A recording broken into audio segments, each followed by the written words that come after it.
Masuk dulu, masuk. Masuk tu kawan hang dah masuk dah. Dah, bukan apa. Mak saya saja nak pergi ni. Pergi mana? Saya kena ikut. Pergi mana? Tok saya. Dekat mana? Dekat hospital mana tak tahu. Lepas tu hang duk buat basikal lajak dekat sini pasal apa?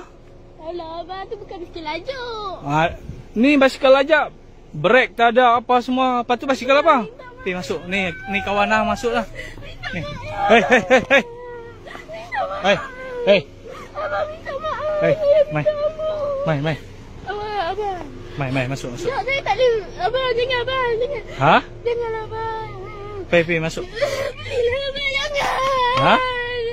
Jangan abang. Nak main lagi tak basikal lajak? Saya janji tak nak. Ha? Saya janji tak nak. Betul? Betul, sumpah demi Allah lah lah. Demi hati demi aku. Ha? Biasa saya berjual kita tu kaki buruk. Bila? Sekarang ni pun boleh. Ha? Sekarang pun boleh. Aku nak ada brek semua basikal tu. Baik. Buat elok. Boleh? Ha? Lepas ni saya pergi tambah brek lagi. Ha? Saya tambah brek lagi. Tambah brek lagi? Kan aku bawa pergi balai ni. Betul, saya janji. Ha? Janji bang. Ha? Janji, betul. Pergi balik sekarang. Pergi balik sekarang. Cepat. Pergi balik sekarang. Ha? Pergi balik sekarang. Ya tuan. Ha? Main basikal lajak brek tak ada. Cepat.